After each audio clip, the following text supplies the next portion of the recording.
হরে কৃষ্ণা। সকল বৈষ্ণবের চরণে আমার প্রণাম। ধন্যবাদ জয়েন করার জন্য আমাদের এই চৈতন্য চরিতামৃত ক্লাসে। তো আজকে একটা বিশেষ দিন। আজকে থেকে পুরুষোত্তম মাস শুরু। বাংলাদেশে বোধহয় কি শুরু হয়ে গেছে, রাইট? হ্যাঁ মাতা। হ্যাঁ, তো পুরুষোত্তম মাসে প্রথম দিনে আমরা চৈতন্য চরিতামৃত ক্লাস করার সুযোগ পাচ্ছি। এটা চৈতন্য মহাপ্রভুর এবং শিল প্রভুপাদের কৃপার ফলেই পাচ্ছি। তো আমরা চৈতন্য লাস্ট ক্লাসে আমরা যেটা করেছিলাম, চৈতন্য চরিতামৃতের আদি লীলার দ্বিতীয় অধ্যায় শেষ করেছিলাম, রাইট? আজকে আমরা তৃতীয় অধ্যায় শুরু করব। তো আমি জয় রাধা মাধব মঙ্গলাচরণ দিয়ে শুরু করছি। জয় রাধা মাধব কুঞ্জ বিহারী, জয় রাধা মাধব কুঞ্জ বিহারী, জয় গোপীজন বল্লভ গিরিবরধারী, জয় গোপীজন বল্লভ গিরিবরধারী, যশোদানন্দন ব্রজজন রঞ্জন, যশোদানন্দন ব্রজজন রঞ্জন, যমুনা তীরা বনচারী, যমুনা তীরা বনচারী, জয় রাধা মাধব কুঞ্জ বিহারী, জয় রাধা মাধব কুঞ্জ বিহারী, হরে কৃষ্ণ কৃষ্ণ কৃষ্ণ হরে হরে, হরে রাম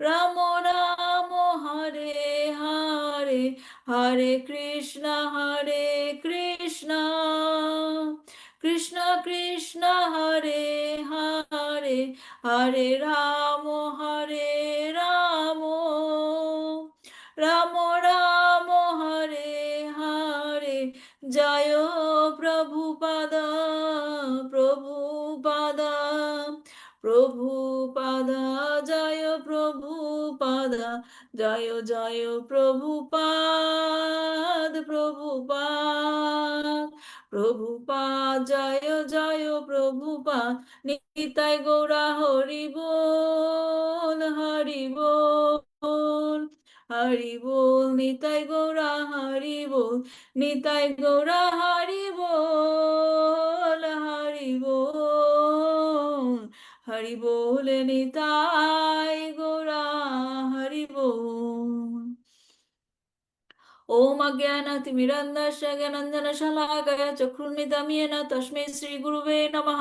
श्रीचैतन्यमनोभीष्टां स्थापितं येन भूतले स्वयं रूपा कदा मह्यं ददाति स्वपदान्तिकां वन्देऽहं श्रीगुरु श्रीयुतपदकमलं श्रीगुरुन् वैष्णवांश्च श्रीरूपं साग्रजातं सहगण रघुनाथान्वितं तं सजीवं साद्वैतं सावधूतं परिजनसहितं कृष्णचैतन्यदेवं श्रीराधा कृष्ण पादान सहगण ललिता श्री विशाखान्वितांश्च नमोऽयं विष्णुपादाय कृष्णप्रस्थाय भूतले श्रीमते भक्ति वेदांत स्वामिनिति नामिने, नमस्ते सरस्वती देवे गौरवाणी प्रचारिणे निर्विशेष शून्यवादी पाश्चात्य देशतारिणे, वंशकल्पतरुश्च कृपा सिन्धुभ्येव च पतितानां पावनेभ्यो वैष्णवेभ्यो नमो नमः।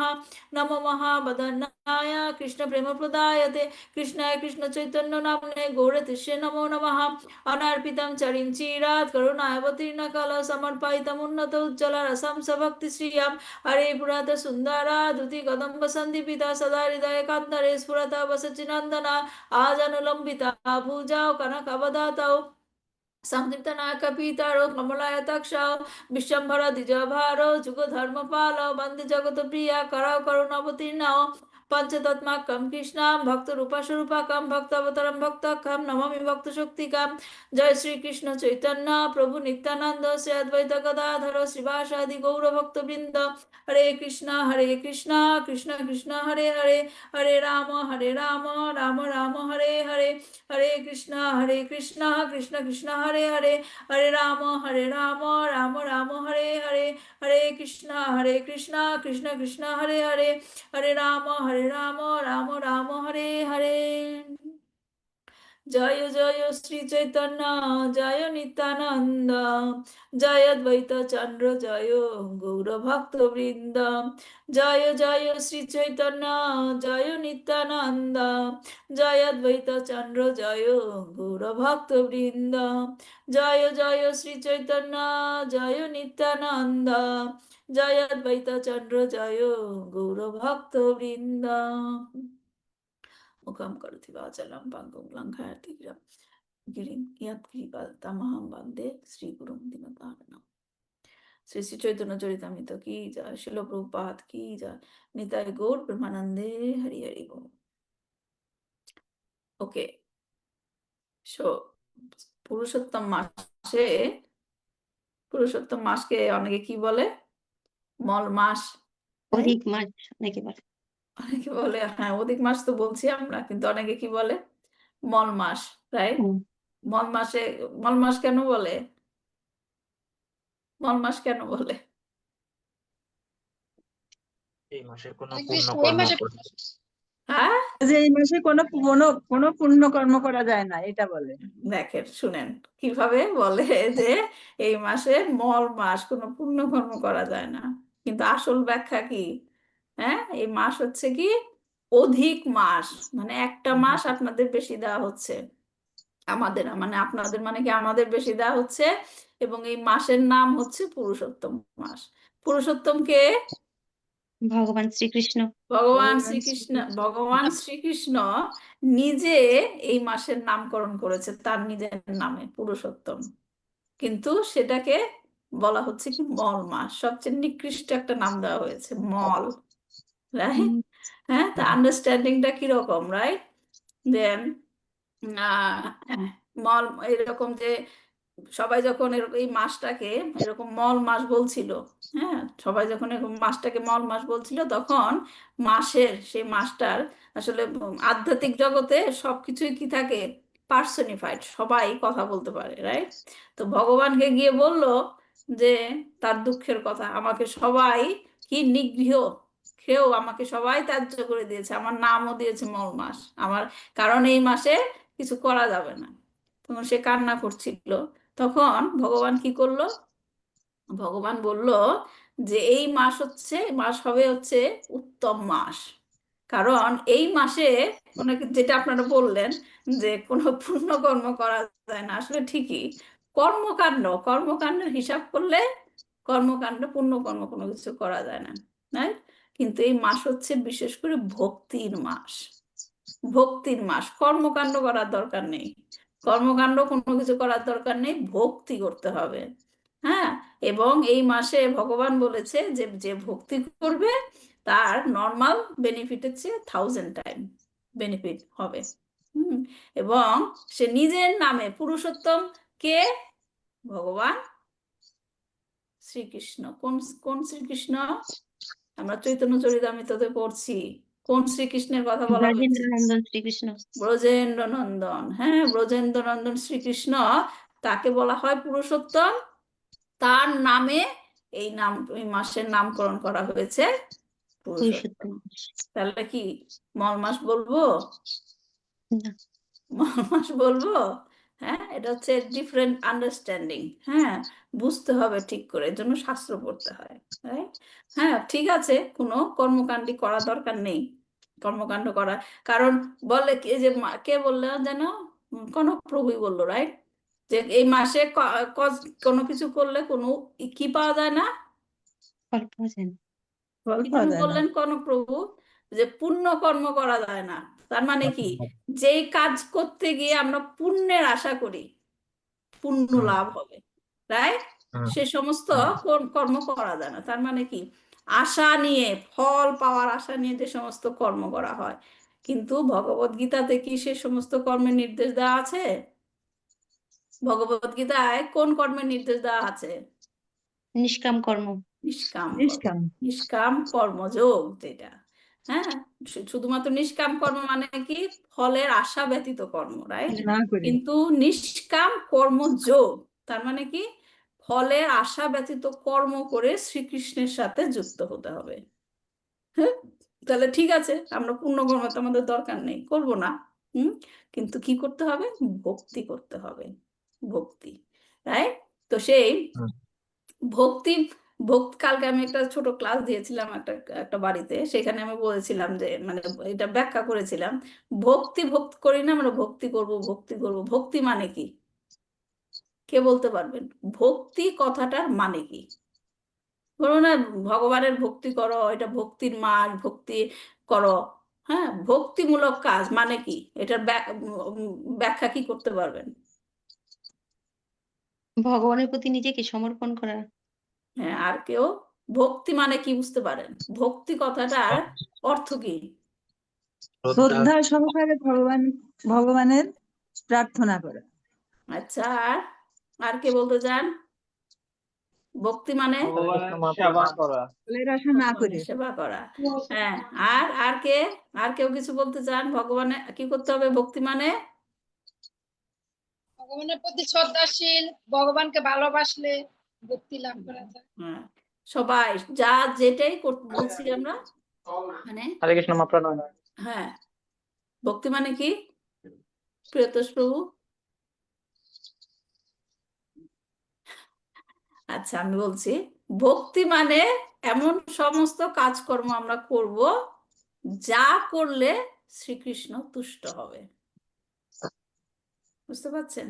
এই যে এত কিছু বললেন ভগবানের জন্য সেবা করা, হ্যাঁ, ভগবানের আর কি কি করা বললেন, চ্যান্টিং করা, নাম জপ করা, রাইট? এগুলা কেন করি? কেন করি? আমাদের ভগবানকে খুশি খুশি করার করার জন্য, জন্য। নিজেকে খুশি করার জন্য, না কাকে? ভগবানকে খুশি করার ভগবানকে জন্য। খুশি করার জন্য। ভগবানকে খুশি করার জন্য। ভক্তি কথাটার অর্থ হচ্ছে আমার কাজকর্মগুলো আমি এমন ভাবে করব যেটা নাকি ভগবানকে তুষ্ট করবে। সামসিদ্ধির হরি তোষ নাম, শুধুমাত্র ভগবান খুশি হবে সেই চিন্তা। হ্যাঁ, আমার খুশির জন্য না। হ্যাঁ, আমি এই এই যে এই রান্নাটা আজকে খেতে ইচ্ছে করছে, ঠিক আছে, রান্না করি, আমি ভগবানকে ভোগ দিয়ে খাবো। তাহলে কি আমি রান্না নাকি কার জন্য করলাম? আমার ইন্দ্রিয় তৃপ্তির জন্য নাকি ভগবানের সন্তুষ্টির জন্য? নিজের জন্য। নিজের জন্য। এটা একটা ছোট ছোট সূক্ষ্ম সূক্ষ্ম জিনিস, রাইট? তারপরে আমরা দেখি না টেম্পলে গিয়ে অনেকে খুব নাচানাচি করে কীর্তনের সময়। হ্যাঁ, সেই নৃত্যটা করা ভালো, চৈতন্য মহাপ্রভু বলেছেন কীর্তনের সাথে নৃত্য করতে হয়, কিন্তু নৃত্যটা করতে হয় কার জন্য? কে খুশি হবে? ভগবান খুশি ভগবান। ভগবানকে খুশি করার জন্য আমি নৃত্য করছি। নৃত্য করে আমার খুব আনন্দ হচ্ছে সেই জন্য না, তাই না? যদি নৃত্য নিজের আনন্দের জন্য নৃত্য করে অনেক উন্মাদের মতো নাচে, হ্যাঁ, সেটা কি অনুমোদিত না। কীর্তনের সাথে নৃত্য করব যাতে ভগবান শ্রীকৃষ্ণ কি হয়? সন্তুষ্ট হয়, প্লিজড হয়। তো সেটাই হলো ভক্তি। তাহলে এই যে পুরুষোত্তম মাস বলা হচ্ছে যে ভক্তির মাস, তাহলে এই পুরুষোত্তম মাসে আমাদের কাজকর্মগুলো কি হবে? সবকিছু ভক্তিমূলক। ভগবান, সবকিছু ভগবানের উদ্দেশ্যে। হ্যাঁ, সমস্ত যাই আমরা করব ভগবান খুশি হচ্ছে কিনা, ভগবান খুশি হচ্ছে কিনা। হ্যাঁ, তো এই জন্য আমাদের এই মাসে এই সমস্ত কাজকর্মগুলো করতে হবে এবং বেশি বেশি করে করতে হবে, তাই তো। যাই হোক, এই হচ্ছে পুরুষোত্তম মাসে যেহেতু শুরু হবে তাই বললাম। তো এখন আমরা চৈতন্য চরিতামৃত ক্লাসে ফিরে যাচ্ছি। তা আমি কিছু প্রশ্ন দিয়েছিলাম গত ক্লাস থেকে, যদিও আমাদের 3 সপ্তাহ ক্লাস হয়নি, হয়তো বা একটুখানি সবাই ভুলে টুলে গেছেন, তারপর আমি প্রশ্নগুলো মানে যাচ্ছি প্রশ্নগুলো কি কি ছিল। দ্বিতীয় অধ্যায়ের 117 নম্বর শ্লোকে, 117 নম্বর শ্লোকে সিদ্ধান্তের কথা বলা হয়েছিল, রাইট? সিদ্ধান্ত বলিয়া চিত্তে না করো অলস, ইহা হইতে কৃষ্ণে লাগে সুদৃঢ় মানস। এখানে সিদ্ধান্তের কথা বলা হয়েছে, এই সিদ্ধান্ত মানে কি এবং এই অধ্যায়ের সিদ্ধান্তটা কি? সিদ্ধান্ত মানে কি বলেন কেউ? হরে কৃষ্ণ মাতাজি, প্রণাম। বলবো, বলেন। সিদ্ধান্ত হলো পরম তত্ত্বীয় সম্বন্ধ জ্ঞান, মানে শ্রীকৃষ্ণই যে সবকিছুর মূল, সেইটাই হলো সিদ্ধান্ত। আর শ্রীকৃষ্ণ হচ্ছেন সমস্ত অবতারের অবতারী, এইটাই এই অধ্যায়ের সিদ্ধান্ত। সিদ্ধান্ত কথাটার মানে হচ্ছে সব কিছু জানার পর যেটা কনক্লুশন, হ্যাঁ, এক কথায় যেটা, হ্যাঁ। আলোচনার মাধ্যমে যেটা প্রমাণ করা হয়েছে। হ্যাঁ, আর এই অধ্যায়ের সিদ্ধান্তটা কি ছিল? মাতাজি বলেছেন শ্রীকৃষ্ণ সকল অবতারের অবতারী, এটা অর্ধেক কথা বলা হলো। পুরো শ্রীকৃষ্ণ হচ্ছেন সিদ্ধান্তটা কি? পরমেশ্বর ভগবান এবং হুম। চৈতন্য মহাপ্রভু হচ্ছেন স্বয়ং ভগবান শ্রীকৃষ্ণ। হ্যাঁ, এই তো।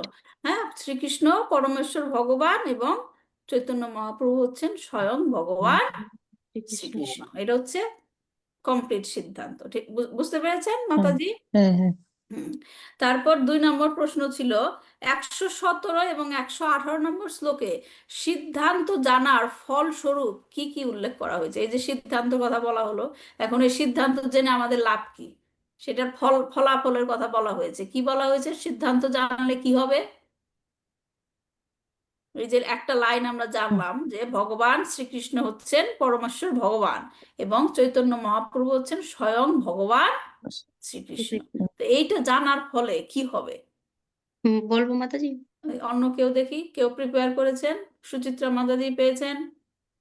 হরে কৃষ্ণ মাতাজি বলবো। পাওয়ার কথা। মন্দিরা মাতাজি বলেন। 117 নম্বর এবং 118 নম্বর শ্লোকে যে সিদ্ধান্ত জানার ফল স্বরূপ শ্রীকৃষ্ণ হচ্ছেন পরমেশ্বর ভগবান এবং চৈতন্য মহাপ্রভু হচ্ছেন স্বয়ং ভগবান শ্রীকৃষ্ণ, তা গ্রহণ করলে মহাপ্রভুর প্রতি দৃঢ় আসক্তি জন্মাবে। এই সিদ্ধান্ত অধ্যায়ের মাধ্যমে মহাপ্রভুকে হৃদয়ঙ্গম করা যায়। আমাদের মহাপ্রভুর প্রতি এবং ভগবান শ্রীকৃষ্ণের প্রতি আমাদের যে অনুরাগ, সেটা আরো আরো গভীর হয়। গভীর হবে এবং দৃঢ় হবে। হ্যাঁ, ভালো বলেছেন মাতাজি, থ্যাংক ইউ।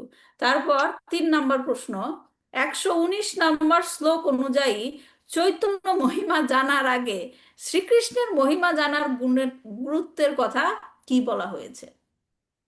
কনক প্রভু বলেন। হরে কৃষ্ণ মাতাজি বলবো। কনক প্রভু বলেন। হ্যাঁ, কনেক প্রভু বলবো।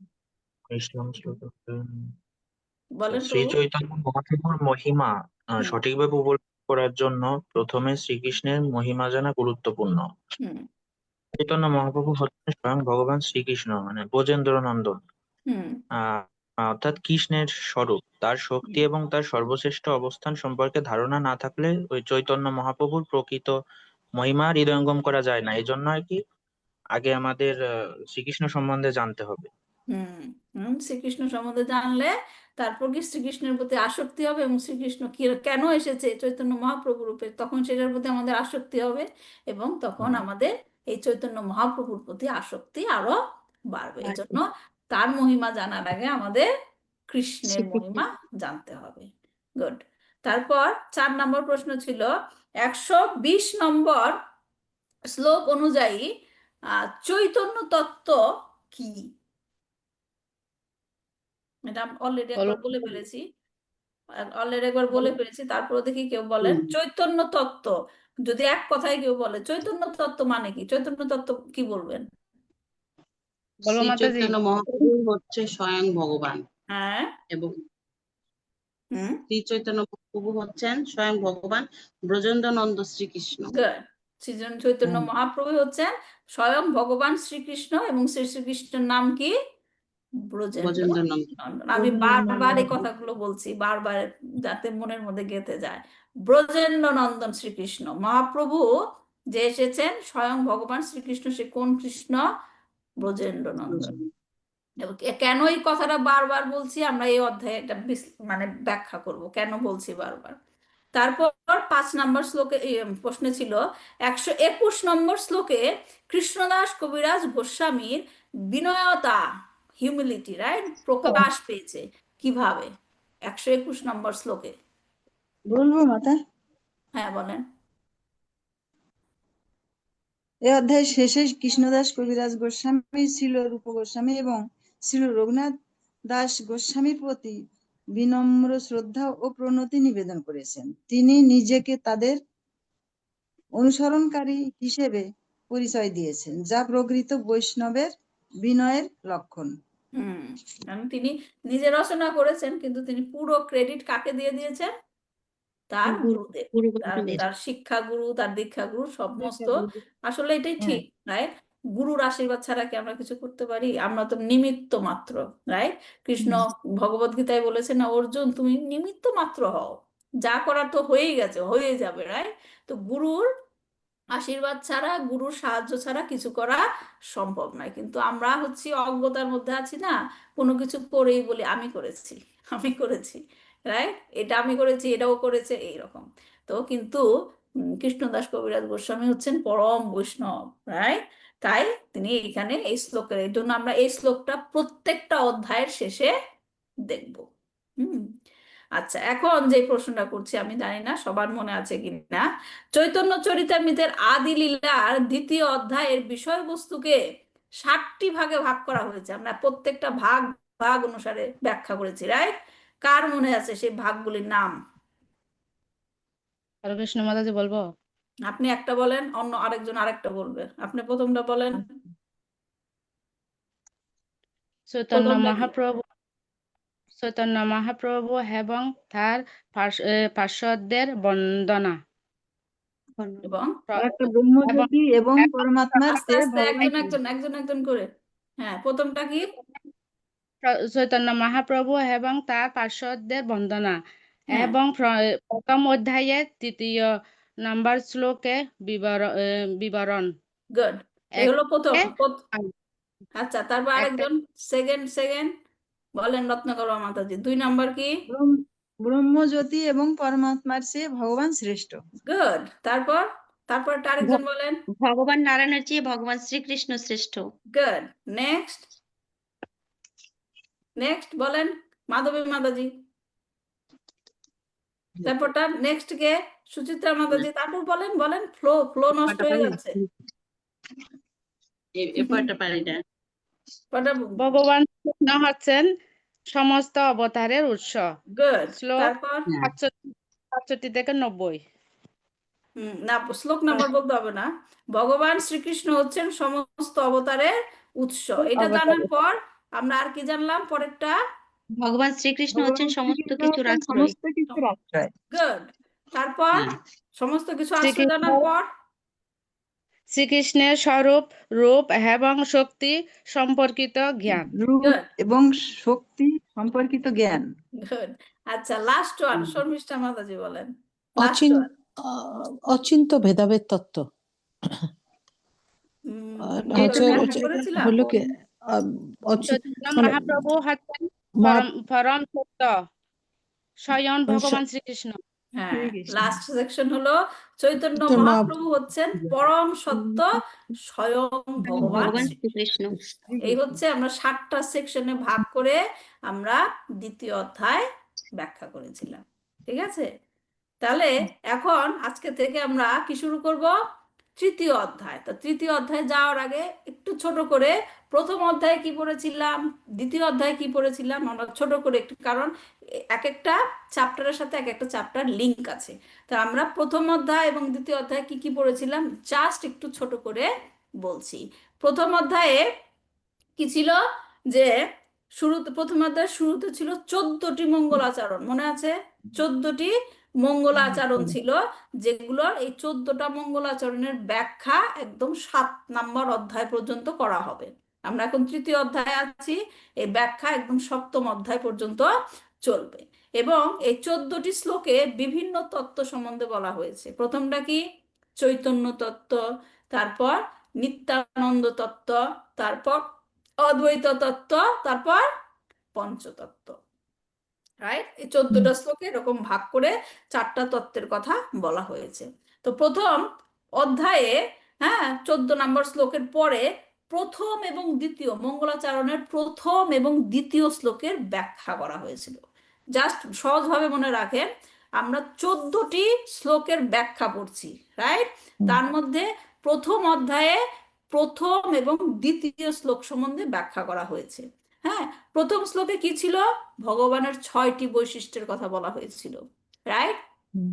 কি বন্দে গুরু নিশা ভক্তান ঈশাম ঈশা ভক্তাবতারান তাৎ প্রকাশম চা তাক শক্তি কৃষ্ণ চৈতন্য সংগ্রাম। হ্যাঁ, ভগবানের 6টি বৈশিষ্ট্যের কথা বলা হয়েছিল। কার কার মনে আছে 6টি বৈশিষ্ট্য? 6টি বৈশিষ্ট্যের কথা তাড়াতাড়ি। কি কি ছিল 6টি বৈশিষ্ট্য? গুরু, ভক্ত, হুম। স্বয়ং ভগবান, ভগবানের অবতার, ভগবানের প্রকাশ এবং ভগবানের শক্তি। শক্তি। গুরুর মধ্যে আমরা কয় রকমের গুরু দেখেছিলাম? 2 রকমের, কি কি? শিক্ষাগুরু, দীক্ষাগুরু। দীক্ষাগুরু, শিক্ষাগুরু। হুম। শিক্ষাগুরু আবার 2 রকম দেখেছিলাম, কি কি? হুম, অন্তর্যামী Yeah. এবং শ্রেষ্ঠ ভক্ত। ভক্ত তারা শ্রেষ্ঠ। হচ্ছে ভক্ত শ্রেষ্ঠ শিক্ষাগুরু। অন্তর্যামী। ভক্তের মধ্যে আমরা 2 রকম ভক্ত দেখেছিলাম, কি কি? যারা নাকি ভগবানের নিত্য পার্ষদ, ভগবান নিত্য যখন পার্ষদ। অবতারিত হয় সে নিত্য পার্ষদ নিয়েই আসে। হ্যাঁ, আর কি আরেক ধরনের ভক্ত কি দেখেছিলাম? যারা চেষ্টা করছে, তাদেরকে কি বলা হয়? সাধক, সাধক ভক্ত। সাধক ভক্ত। তারপর হচ্ছে স্বয়ং ভগবান, তো জানি স্বয়ং ভগবানের তো ব্যাখ্যাই নাই। তারপর অবতার। অবতার আমরা কয় রকমের অবতার জেনেছিলাম? গুণাবতার, অবতার, শক্তাবেশ অবতার সপ্তাবেশ এবং অবতার, পুরুষ অংশ অবতার। অবতার। হ্যাঁ, অংশ অবতার 2 রকমের ছিল, পুরুষ অবতার, লীলা অবতার, রাইট? তারপর আমরা দেখেছিলাম ভগবানের প্রকাশ। ভগবানের প্রকাশ কয় রকমের প্রকাশ দেখেছিলাম? 2 2 রকমের। রকমের, প্রকাশ বিগ্রহ আর কি? বিলাস বিগ্রহ। বিলাস বিগ্রহ। বিলাস বিগ্রহ, গুড। তারপর ভগবানের শক্তি দেখেছিলাম কয় রকমের? 3 3 রকমের। রকমের। হ্যাঁ, যারা বৈকুণ্ঠে থাকে তাদেরকে কি বলা হয়? ভগবানের শক্তি লক্ষ্মী, লক্ষ্মীগণ, রাইট? যারা নাকি দ্বারকাতে থাকে তাদেরকে কি বলা হয়? দ্বারকার মহিষীগণ। মহিষীগণ। মহিষী। হ্যাঁ, দ্বারকার আর মহিষীগণ। যারা গোলক বৃন্দাবনে থাকে তারা হচ্ছে কি? গোপীগণ, রাইট? এই হচ্ছে ভগবানের 3 প্রকারের শক্তি। হ্যাঁ, তো 6টা বৈশিষ্ট্য আমরা এইভাবে ব্যাখ্যা করেছিলাম। তারপর দ্বিতীয় শ্লোকে কি ছিল? দ্বিতীয় শ্লোকে হচ্ছে চৈতন্য মহাপ্রভু এবং নিত্যানন্দ প্রভুর আবির্ভাব সম্বন্ধে বলা হয়েছিল, মনে আছে না? হুম, যে বন্দে শ্রী কৃষ্ণ চৈতন্য নিত্যানন্দ সহোদিত গৌরদয়ে পুষ্পবন্ত চিত্রা সন্দাও তমানুদাও, মনে আছে না? সেখানে তাদের আবির্ভাবকে কিসের সাথে তুলনা করা হয়েছিল? সূর্য আর চন্দ্রের সঙ্গে। হ্যাঁ, সূর্য। সূর্যোদয় এবং চন্দ্রোদয়ের মতো তাদেরকে আবির্ভাবকে তুলনা করা হয়েছিল, যা ছিল অত্যন্ত আশ্চর্যজনক। কেন আশ্চর্যজনক? সূর্যচন্দ্র একসাথে ওঠে না। হ্যাঁ, সূর্যচন্দ্র একসাথে উঠে না, কিন্তু তারা 2 জন একই সাথে উদিত হয়েছিল, আবির্ভূত হয়েছিল। এবং তাদের এই আবির্ভাবকে কি বলা হয়েছিল? যে তারা কিসের জন্য আবির্ভূত হয়েছিল? তারা তমানন্দ মানে তমসা, অন্ধকার দূর করার জন্য। হ্যাঁ, অজ্ঞানতার অন্ধকার দূর করে পরম সত্যের আলোক দান করার জন্য। হ্যাঁ, তারা কি 2 ধরনের অজ্ঞানতা দূর করেছিল। 2 ধরনের অজ্ঞানতার কথা কি কি?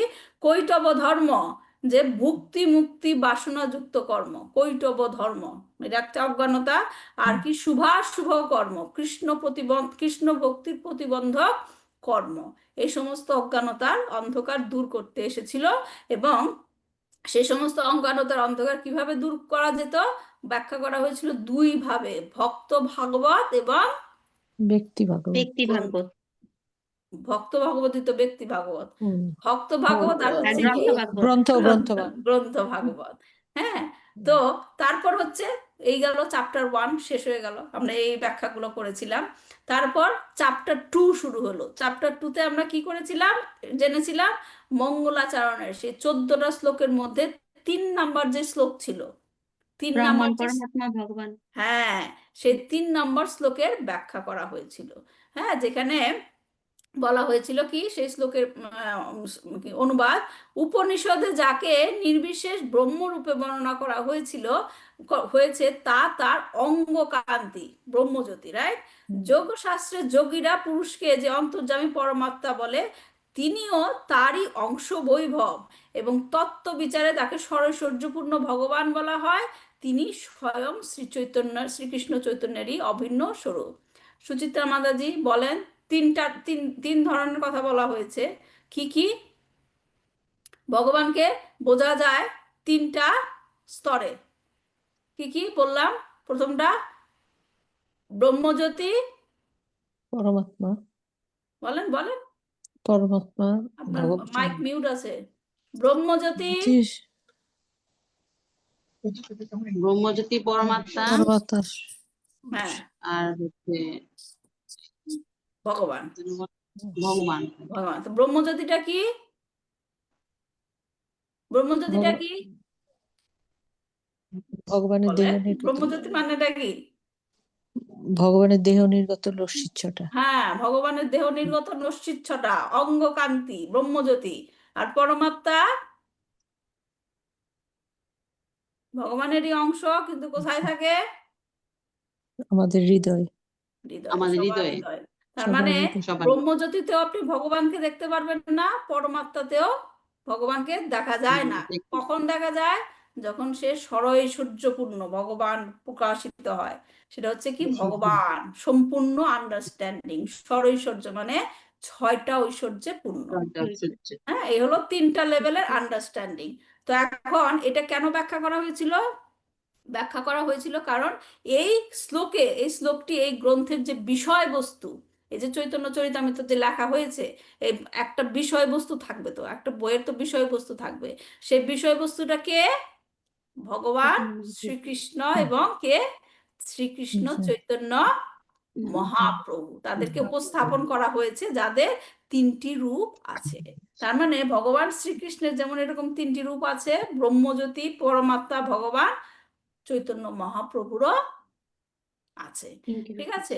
তাহলে এই যে 4টি শ্লোকের মাধ্যমে আমরা যে 3 নম্বর শ্লোকটি ব্যাখ্যা করার জন্য কৃষ্ণদাস কবিরাজ গোস্বামী এই জিনিসটা ব্যাখ্যা করার জন্য কৃষ্ণদাস কবিরাজ গোস্বামী কোত্থেকে রেফারেন্স নিয়েছে?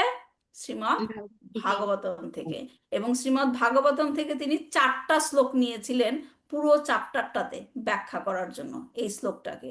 সেই 4টা শ্লোক থেকে আমরা কি কি জেনেছিলাম? যারা পরম সত্যকে জেনেছেন তারা জানে যে শ্রীকৃষ্ণের 3টি রূপ আছে। এই যেরকম, হ্যাঁ, এবং তাদের মধ্যে ভগবানই হলো পরম এবং অন্য 2টির উৎস। মানে কি? ভগবান হচ্ছে পরমাত্মারও উৎস এবং ব্রহ্মজ্যোতিরও উৎস। এই হচ্ছে প্রথম আন্ডারস্ট্যান্ডিং। দ্বিতীয়তে বলা হয়েছিল যে নারায়ণ এবং কৃষ্ণ উভয়কেই ভগবান বলা হয়, কিন্তু পরমকে, সুপ্রিমকে, ভগবান সুপ্রিম হচ্ছে ভগবান কৃষ্ণ। শ্রীকৃষ্ণ। সুপ্রিম হচ্ছে কৃষ্ণ। এবং এই বিষয়টি প্রতিষ্ঠা করার জন্য ভগবান কৃষ্ণদাস কবিরাজ গোস্বামী শ্রীমদ্ ভাগবতে ব্রহ্মস্তুতি, মনে আছে না? ব্রহ্ম বিমোহন লীলায় সেই ব্রহ্মস্তুতি থেকে কি শ্লোক উদ্ধৃত করেছিল, যেখানে ব্রহ্মা বলেছেন যে কৃষ্ণ তুমি হচ্ছ সমস্ত নারায়ণের উৎস এবং নারায়ণ হলো তোমার বিস্তার। কিভাবে, কেন বলেছিল? কারণ তিনি শ্রীকৃষ্ণ কি সমস্ত গোপ বালকের মধ্যে কাকে দর্শন করিয়েছিল? নারায়ণকে। নারায়ণকে। এবং সে সমস্ত নারায়ণ গিয়ে কোথায় মিশে যাচ্ছে? শ্রীকৃষ্ণের মধ্যে। তার মানে এজন্যই ব্রহ্মা বলেছেন যে শ্রীকৃষ্ণ, কৃষ্ণ তুমি হচ্ছ সমস্ত নারায়ণের উৎস। তারপর তৃতীয়তে গিয়ে কি দেখেছিলাম? যে কৃষ্ণই যে পরমেশ্বর সেটা প্রমাণ করার জন্য কৃষ্ণদাস কবিরাজ গোস্বামী শ্রীমদ্ ভাগবতের আরেকটি শ্লোকের উদ্ধৃতি করেছিলেন, যেটা কি পরিভাষা সূত্র, যেখানে বলা হয়েছে যে কৃষ্ণই সমস্ত অবতারের উৎস। তিনি হচ্ছেন কি? পরম কারণ। হ্যাঁ, কৃষ্ণস্তু ভগবান স্বয়ং। তিনি হচ্ছেন প্রকৃত ভগবান। এবং 4 নম্বরে গিয়ে কিভাবে ব্যাখ্যা করেছেন? যে শ্রীমদ্ ভাগবতের বিষয়বস্তু হচ্ছে 10টি। হ্যাঁ, 10টির মধ্যে 10 নম্বরটা নাম কি? আশ্রয়, রাইট? এবং এই আশ্রয় 10 নম্বর বিষয়বস্তু হচ্ছে অন্য 9টি বিষয়বস্তুর আশ্রয়। এবং এই যে 10 নম্বর বিষয়বস্তু আশ্রয়, সেটা কোন স্কন্ধে আলোচনা করা হয়েছে? দশম স্কন্ধে। হ্যাঁ, এবং দশম স্কন্ধের বিষয়বস্তু কে? ভগবান দশম ভগবান ভগবান শ্রীকৃষ্ণ। তার মানে ভগবান শ্রীকৃষ্ণ হচ্ছেন সমস্ত মানে দশম স্কন্ধটা যেমন অন্যান্য স্কন্ধের আশ্রয়, ঠিক তেমনি দশম স্কন্ধের বিষয়বস্তু যে ভগবান শ্রীকৃষ্ণ, তিনি হচ্ছেন অন্য সমস্ত অবতারের আশ্রয়। আশ্রয়। ঠিক আছে, তো এই হলো চৈতন্য মহাপ্রভু। তারপর এবং সেই যে আশ্রয় ভগবান শ্রীকৃষ্ণ, তিনি চৈতন্য মহাপ্রভু রূপে আবির্ভূত হয়েছেন, এবং সেই চৈতন্য মহাপ্রভুই হচ্ছে এই চৈতন্য চরিতামৃতের বিষয়। বিষয়বস্তু। এই গেল, এই হচ্ছে প্রথম অধ্যায়। দ্বিতীয় অধ্যায় আমরা কি কি শিখেছিলাম সংক্ষেপে বললাম। এখন আমরা তৃতীয় অধ্যায় শুরু করব। আমি চ্যাপ্টারটা আপনাদেরকে পাঠিয়েছিলাম, সবাই পেয়েছেন না? হ্যাঁ, তাহলে আমরা শুরু করি। আমি এটা শেয়ার করছি। বোঝা গেছে তো আমরা কোথায় আছি, কোথায় যাচ্ছি? রাইট? হ্যাঁ মাতাজি। এই হচ্ছে তৃতীয় অধ্যায়। তৃতীয় অধ্যায় টাইটেল কি?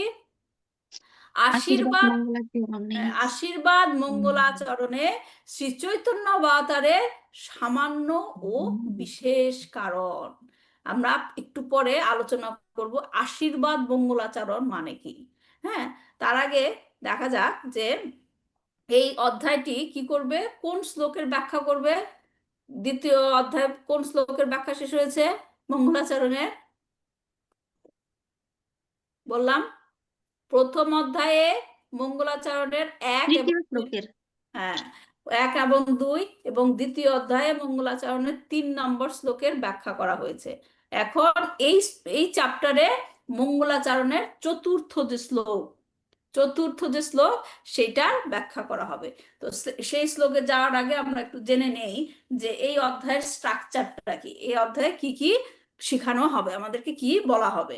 হ্যাঁ, এই অধ্যায়ে মোট 114টি শ্লোক আছে। কয়টা শ্লোক আছে? 114টি। তার মধ্যে 1 থেকে 4 নাম্বার শ্লোক হচ্ছে এই অধ্যায়ের ভূমিকা, ইন্ট্রোডাকশন, ভূমিকা বর্ণনা করবে। 5 থেকে 13 নাম্বার শ্লোক পর্যন্ত শ্রীকৃষ্ণের আবির্ভাব সম্বন্ধে বলা হবে। হ্যাঁ, এবং 14 থেকে 29 পর্যন্ত ভগবান শ্রীকৃষ্ণ তার লীলা সম্বরণ করে যাওয়ার পরে কি কি চিন্তা করেছেন সেইটা ব্যাখ্যা করা হবে। এবং 31 থেকে 91 পর্যন্ত মহাপ্রভুর গুণাবলী এবং তার আবির্ভাবের ভবিষ্যৎবাণী করা হবে। এবং 92 থেকে 114 পর্যন্ত চৈতন্য মহাপ্রভুর আবির্ভাবের পূর্বে যে সমস্ত জিনিস তৈরি হয়েছিল, কেন তার আবির্ভাব হলো, যেমন ধরেন অদ্বৈত আচার্য তাকে ডেকে আনলো, হ্যাঁ কেন ডেকে আনলো, সেই সমস্ত জিনিসগুলো ব্যাখ্যা করা হবে। ঠিক আছে, তাহলে কার মনে আছে আমরা প্রথম দিকে পড়েছিলাম চৈতন্য মহাপ্রভুর আবির্ভাবের কয়টি কারণ? চৈতন্য মহাপ্রভুর আবির্ভাবের কয়টি কারণ আমরা উল্লেখ করেছিলাম বলেন? 2টি কারণ, রাইট? মুখ্য কারণ এবং গৌণ কারণ। গৌণ কারণ। হ্যাঁ, তো এই বিষয়ে এই শ্লোকের এই অধ্যায়ের বিষয়বস্তু হলো যেটা নাকি বাহ্যিক কারণ, যেটা বলে গৌণ কারণ বা বাহ্যিক কারণ, সেই বাহ্যিক কারণটা এখানে ব্যাখ্যা করা হবে। তো যেই শ্লোকটা চতুর্থ নাম্বার শ্লোকটা কি ছিল এখানে আছে, আমি শুরু করছি। এখানে সেই শ্লোকটা কি ছিল? অনার্পিতাম চারিম চিরাত করুণায়াবতীর্ণ কালো সমর্পায়িতম উন্নত উজ্জ্বলা রসম সভক্তি শ্রিয়াম হরের পুরাত সুন্দরা দুতি কদম্ব সন্দীপিতা সদা হৃদয় কন্দারে স্ফুরত বসচি নন্দনাম। এখানে কি বলা হয়েছিল? যে অনার্পিতাম চারিম চিরাত করুণায়াবতীর্ণ কালো, পরমেশ্বর ভগবান শ্রীকৃষ্ণ তার করুণা বর্ষণ করার জন্য এই পৃথিবীতে অবতীর্ণ হয়েছেন, এবং সেই করুণা বহুকাল পর্যন্ত কেউ কখনো কি মানে দান করেনি। যে করুণা বহুকাল পর্যন্ত অর্পিত হয়নি। কি সেই করুণাটা? সমর্পায়িতা উন্নত উজ্জ্বলা রসাংসা ভক্তি শ্রিয়াম, সেই কৃষ্ণ ভক্তির ধন। হ্যাঁ, হুম। কৃষ্ণ ভক্তির যে ধন, আমাদের সকলকে ভক্তি প্রদান করার জন্য কৃষ্ণ এখানে ভক্ত রূপে এসেছেন। কোন ধরনের ভক্তি সেটা উল্লেখ করা হয়েছে কি, রাসামসা উজ্জ্বলা রাসামসা ভক্তি শ্রিয়া, মাধুর্য রস, যা নাকি সবচেয়ে উন্নত, সবচেয়ে উজ্জ্বল ব্রজ প্রেম, বৃন্দাবনের গোপীরা যেটা নাকি ধারণ করে। হ্যাঁ, সেই পরমেশ্বর ভগবান যার সৌন্দর্য স্বর্ণ থেকেও সুন্দর দুটি দ্বারা উদ্ভাসিত। এবং লাস্টের লাইনটা কি ছিল, সদা হৃদয় কান্দারে স্ফুরতাও বাসাচি নন্দনা, সেই শচীনন্দন, সেই শচীনন্দন শ্রীহরি সর্বদা তোমাদের মনে স্ফুরিত হোক। এটা কি একটা আশীর্বাদ? হুম। আশীর্বাদ। এই যে হুম। দেখেন, আমরা যে হুম। আমাদের চ্যাপ্টারের টাইটেল কি, আশীর্বাদ। আশীর্বাদ মঙ্গলাচরণ। আচ্ছা। আশীর্বাদ মঙ্গলাচরণে প্রথম অধ্যায়ে আমরা পড়েছিলাম, প্রথম অধ্যায়ের 22 নম্বর শ্লোকে, সেখানে বলা হয়েছিল মঙ্গলাচরণ কয় রকমের হয়। হ্যাঁ, প্রথমটা কি ছিল, বস্তু নির্দেশ মানে অবজেক্টিভ, তারপরটা কি ছিল আশীর্বাদ, তারপরটা প্রার্থনা। বস্তু নির্দেশ মানে কি বিষয়বস্তু সেটা কি প্রমাণ করা, সেটা কৃষ্ণদাস কবিরাজ গোস্বামী প্রমাণ করেছেন, রাইট। দ্বিতীয় অধ্যায়ে বিষয়বস্তুকে চৈতন্য চৈতন্য মহাপ্রভু। মহাপ্রভু। এখন আশীর্বাদ মঙ্গলাচরণের কথা বলা হচ্ছে এবং এখানে সেই আশীর্বাদটাই দেওয়া হচ্ছে। হ্যাঁ, তো এখন আমরা দেখি যে চৈতন্য মহাপ্রভুর বাহ্যিক কারণটি বর্ণনা করা হয়েছে, সেখানে আমরা কি কি দেখব। প্রথম শ্লোকটি বলা হয়েছে, দেখেন প্রথম শ্লোকটা খুব সুন্দর। শ্রী চৈতন্য প্রভুং বন্দে যৎপাদাশ্রয় বীর্যত সংগৃহাত্তা কর ব্রাতাদজ্ঞ সিদ্ধান্ত সম্মোহনীনম। কি বলছে যে আমি শ্রী চৈতন্য মহাপ্রভুকে বন্দনা করি, তার শ্রীপাদপদ্মের আশ্রয়ের প্রভাবে একজন মূর্খ শাস্ত্ররূপ আকর থেকে পরম তত্ত্বের সিদ্ধান্ত রূপ অত্যন্ত মূল্যবান মণিরত্ন সমূহ সংগ্রহ করতে পারে। কি সুন্দর শ্লোক দেখেন, বলছে যে শ্রী চৈতন্য মহাপ্রভু বন্দে, আমি শ্রী চৈতন্য মহাপ্রভুকে কি করি, বন্দনা করি, যার পাদাশ্রয়া বীর্যাতা, যার শ্রী পাদপদ্মের আশ্রয়ের প্রভাবে, ভালো করে শুনুন, যার শ্রী পাদপদ্মের আশ্রয়ের প্রভাবে কি হয় দেখেন, সংগ্রহান্তি আকারা ব্রাতাদ, শাস্ত্ররূপ অগণিত খনি থেকে সংগ্রহ করতে পারে। হ্যাঁ, শাস্ত্ররূপ অগণিত খনি থেকে সংগ্রহ করতে পারে।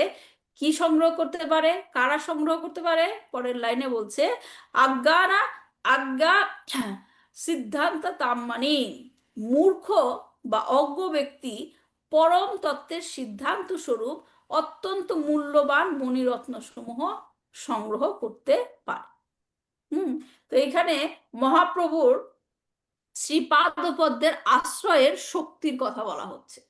হ্যাঁ, মহাপ্রভু আমাদের বলি যে ভগবানের শ্রীচরণে আশ্রয় নাও, শ্রীচরণে আশ্রয় নাও বলি না, তো এখানে সেই শ্রীচরণে আশ্রয় নেওয়ার, হ্যাঁ, কথা বলা হচ্ছে। যে দ্বিতীয় অধ্যায়ের প্রথম দিকে বলা হয়েছিল না, শ্রী চৈতন্য মহাপ্রভুর চরণ আশ্রয় করলে কি হয়, যে কুমিরের মতো, কুমিরের মতো মানে সমুদ্রের মধ্যে অনেক কুমির থাকলেও সেখান থেকে পার ফিরে, হয়ে আসা যায়।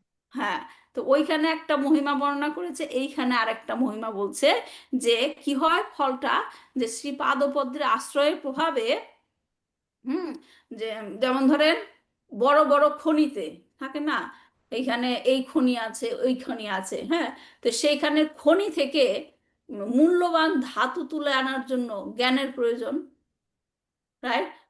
সবাই গিয়ে কি মূল্যবান ধাতু তৈরি বের করে আনতে পারবে? পারবে না। তো সেইখানে বলছে যে ঠিক বৈদিক শাস্ত্র তেমন বিশাল খনির মতো। হ্যাঁ, কিন্তু সেইখান থেকে যে আসল জিনিসটা কি আমাদের জানতে হবে, সেটা কে বের করে আনতে পারবে? একজন জ্ঞানী মানুষ। কিন্তু সেই কাজটা কঠিন, তাহলে রাইট, জ্ঞানের মাধ্যম দিয়ে বের করতে আনতে হবে। কিন্তু বলছে যে চৈতন্য মহাপ্রভুর কৃপা দৃষ্টি পেলে, তার পাদ আশ্রয়ে গেলে সেই মূর্খ বা অজ্ঞ ব্যক্তি যে কিছুই জানে না, খনি সম্বন্ধে কিছুই জানে না, সেও কি করতে পারবে, যে বৈদিক সিদ্ধান্তের যে পরম সিদ্ধান্ত, আমরা সিদ্ধান্তটা এই পর্যন্ত এর মধ্যে জেনে গেছি, রাইট? সেই সিদ্ধান্তটা সে বুঝতে পারবে। হ্যাঁ, যে মহাপ্রভুর চরণ আশ্রয়ের মাধ্যমে সেই ব্যক্তি মহাপ্রভুর কৃপা দৃষ্টিতে থাকেন এবং তার কৃপার ফলে তিনি সেই পরম তত্ত্বের জ্ঞান প্রাপ্ত হন এবং তার কাছে ফিরে যাওয়ার জন্য প্রয়াস করতে পারেন। এটা এই শ্লোকের সাথে আমরা ভগবদ গীতার একটা শ্লোকের মিল পাই, যেখানে ভগবান কি বলেছেন, তেষাম সতত যুক্তানাম ভজতাম প্রীতিপূর্বকাম দদামি বুদ্ধির যোগান্তাম। হ্যাঁ, দদাতি বুদ্ধির যোগান্তাম ইয়ে না মাম উপায়ান্তিতে। দদামি মানে কি? ভগবান বলছে যে তেষাম সতত যুক্তানাম, সতত মানে কি? সর্বদা। সর্বদা। তেষাম, আমার সঙ্গে তেষাম মানে যিনি, রাইট? যিনি যিনি। তেষাম সতত যুক্তানাম, যুক্তানাম, যিনি তার সাথে যুক্ত হয়ে সর্বদাই যুক্ত থাকে। কিসে যুক্ত থাকে? ভজতাম প্রীতি পূর্বকাম। প্রীতিপূর্বক ভজতাম মানে কি? ভজনা ভজনা করা। করা, ভজনা করা। কিন্তু ভজনাটা করতে হবে কি, কেমন করে? প্রীতির সাথে, প্রীতি ভালোবাসার সাথে। পূর্বকম। হ্যাঁ, রাগ করে করলে হবে না, করতে হবে তাই করবো তা সেইভাবে না। হ্যাঁ, ভগবানের ভক্তিটা করতে হবে প্রীতি পূর্বকম, আনন্দের সহিত। যেই ব্যক্তি এইভাবে নিজেকে যুক্ত রাখে তাকে আমি কি করি? দদাতি, দদামি বুদ্ধির যোগান্তাম, তাকে আমি বুদ্ধি সর্বদা দেই, তাদেরকে আমি বুদ্ধি দেই, জ্ঞান দেই। এবং সেই জ্ঞান এবং বুদ্ধির দ্বারা তারা কি করতে পারে? ইয়ে না মাম উপায়ান্তিতে, তারা আমার কাছে ফিরে আসতে পারে। ফিরে আসতে পারে। তাহলে কি দেখেন, ভগবানের কাছে যাওয়ার জন্য টিকিট কাটলাম, টিকিট প্লেনে করে চলে গেলাম, সম্ভব?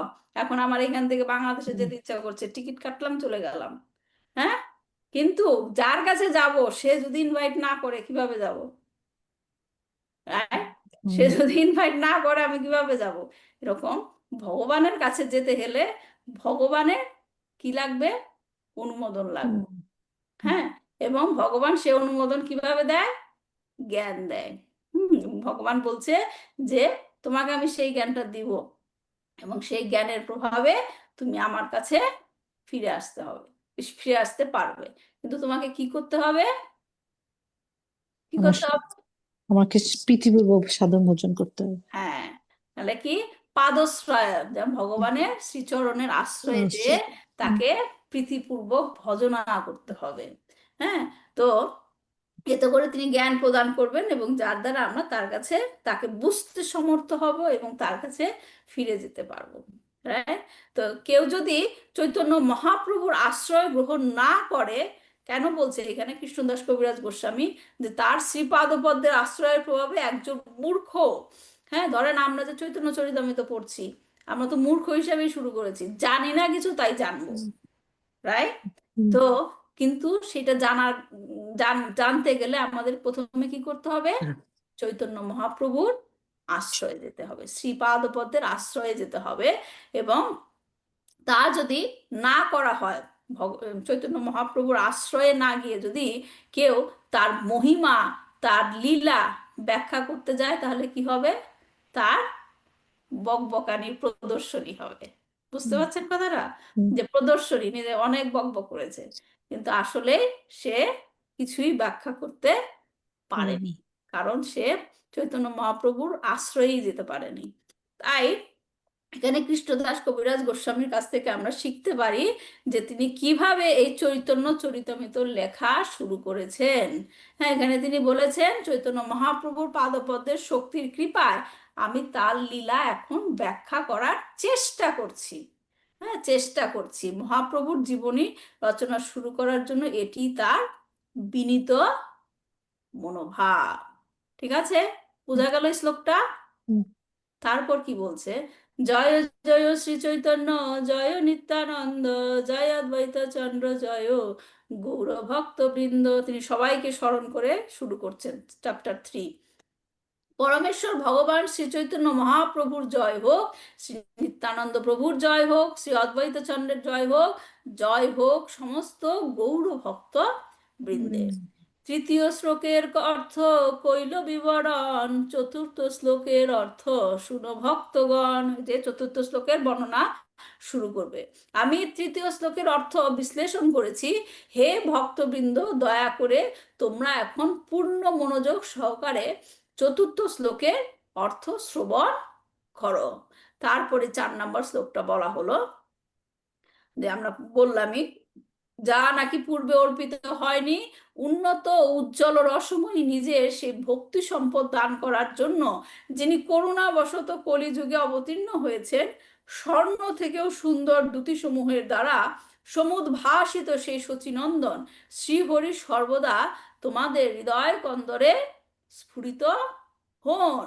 এখন দেখেন তাৎপর্য শিল প্রভুপাদ উল্লেখ করেছেন কি, যেটা বেশি ইন্টারেস্টিং, যে এই শ্লোকটি শিলরূপ গোস্বামী বিরচিত বিদগ্ধ মাধব নামক ভক্তিমূলক একটি নাটিকা থেকে উদ্ধৃত।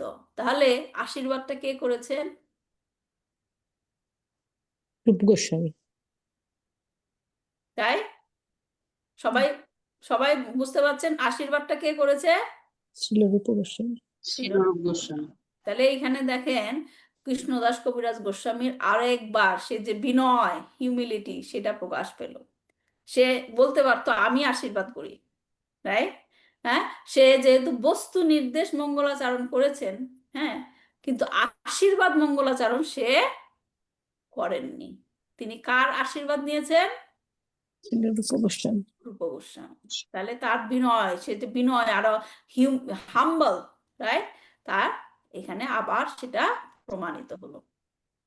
তারপর যেটা বলা হচ্ছে যে শ্লোকে যে মহাপ্রভুর আবির্ভাবের বাহ্যিক কারণ ব্যাখ্যা করা হচ্ছে, তা হচ্ছে মানে তার আগে যেটা আভ্যন্তরীণ কারণ, সেটা হচ্ছে সবচেয়ে গোপনীয়।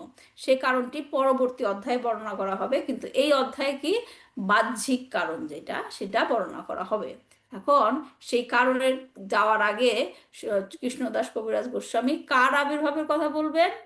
যেমন ধরেন আমরা আগে শিখেছি যে চৈতন্য মহাপ্রভুর মহিমা জানার আগে কার মহিমা জানতে হবে? নিত্যানন্দ প্রভু। শ্রীকৃষ্ণের মহিমা। নিত্যানন্দ প্রভু কোথেকে আসলো? ভগবান শ্রীকৃষ্ণের। কে বললো নিত্যানন্দ প্রভু? আমি। আচ্ছা, চৈতন্য মহাপ্রভুর মহিমা জানার আগে কার মহিমা জানতে হবে বললাম? ভগবান শ্রীকৃষ্ণের। ভগবান শ্রীকৃষ্ণের। ঠিক সেই রকম চৈতন্য মহাপ্রভুর আবির্ভাব সম্বন্ধে জানতে গেলে কার আবির্ভাব জানতে হবে আগে? শ্রীকৃষ্ণের আবির্ভাব। শ্রীকৃষ্ণের আবির্ভাব। সেইটাই কৃষ্ণদাস কবিরাজ গোস্বামী 5 নম্বর শ্লোক থেকে 13 নম্বর শ্লোক পর্যন্ত বলবেন। ঠিক আছে, আমরা কি আজকে এটা শুরু করব, নাকি যেহেতু পুরুষোত্তম মাস শুরু হয়েছে চৌরাষ্টকামটা করব? চৌরাষ্টকমটা করি। চৌরাষ্টকামটা করব। আমি আপনাদেরকে লিরিক্স পাঠিয়ে দেব, সবাই বাসায় করবেন প্রত্যেক দিন। ঠিক আছে? আচ্ছা, তাহলে আমি সেটা বের করি।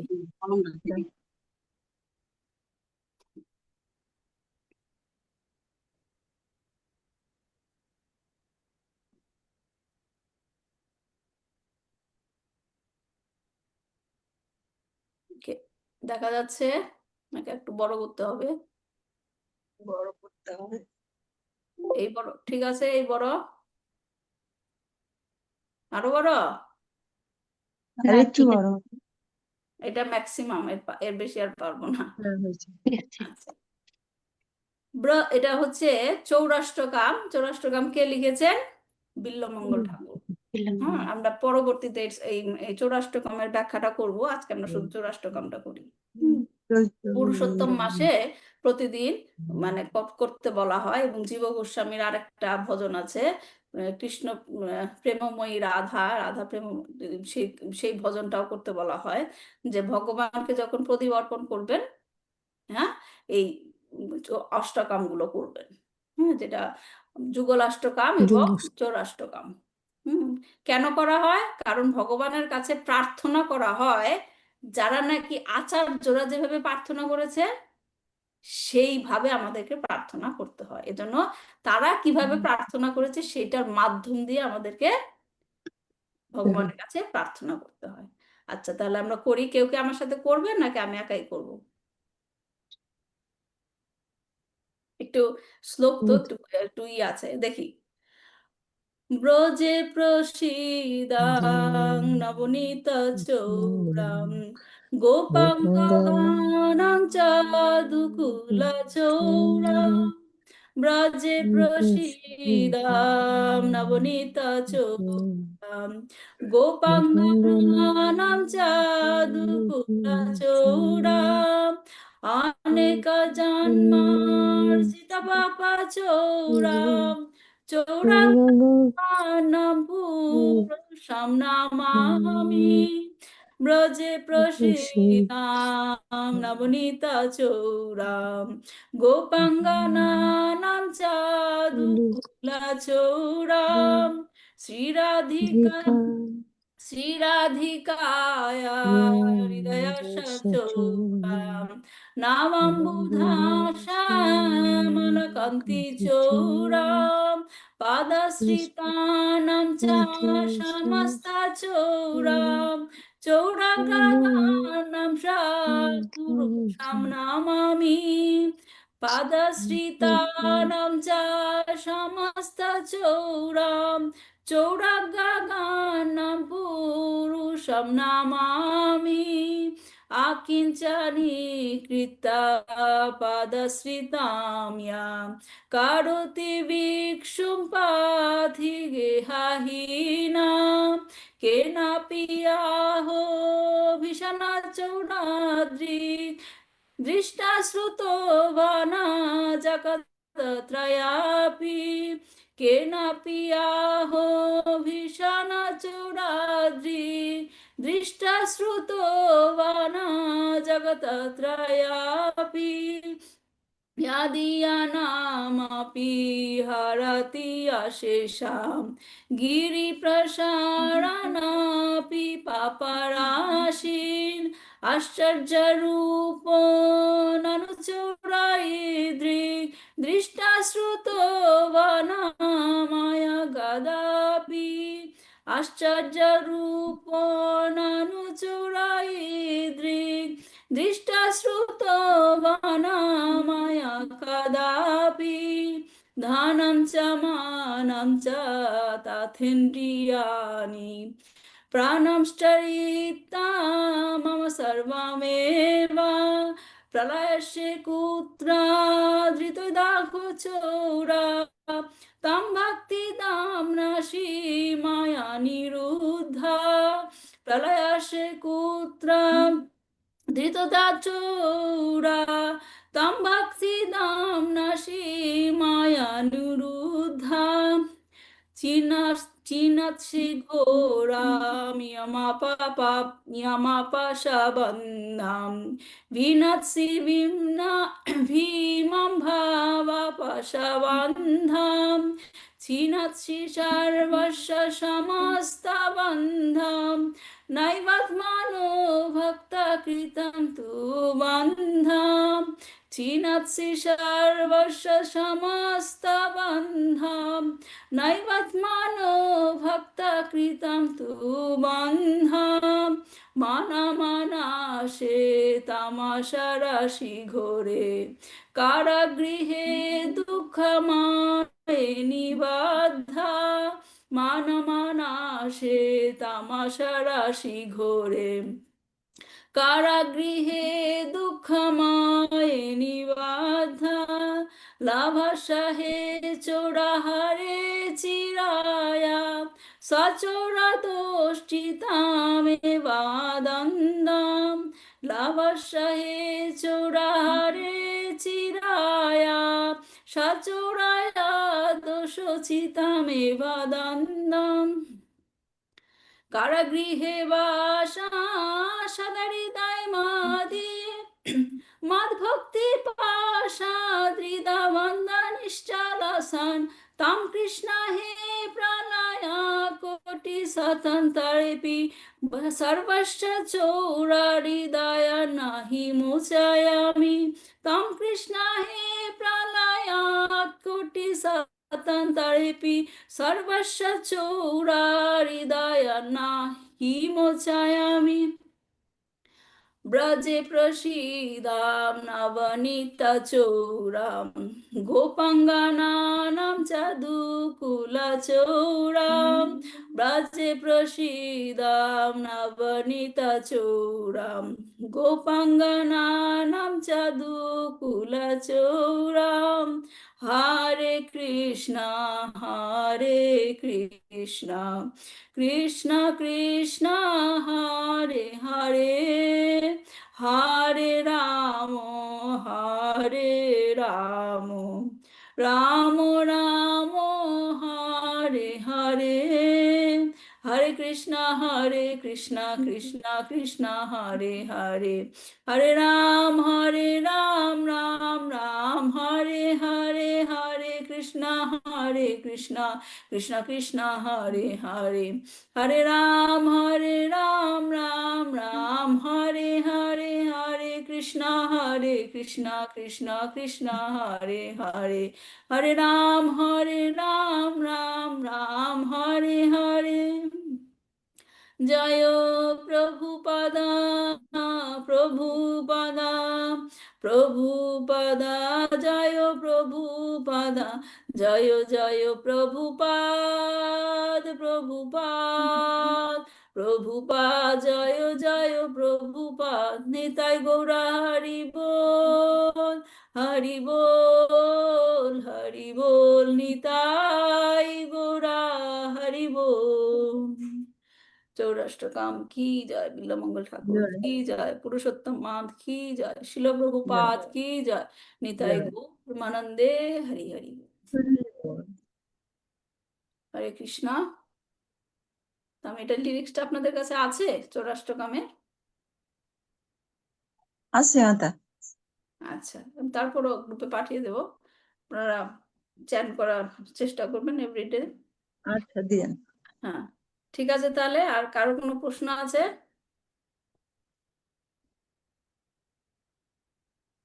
ঠিক আছে প্রশ্ন না থাকলে রাখছি দেখা হবে নেক্সট উইকে वाञ्छाकल्पतरुभ्यश्च कृपा सिन्धुभ्येव च पतितानां पावनेभ्यो वैष्णवेभ्यो नमो नमः श्री श्री चैतन्य चरितामृत की जय श्रील प्रभुपाद की जय निताय गौर प्रेमानंदे हरि हरि हरि बोल। हरे कृष्णा हरे कृष्ण।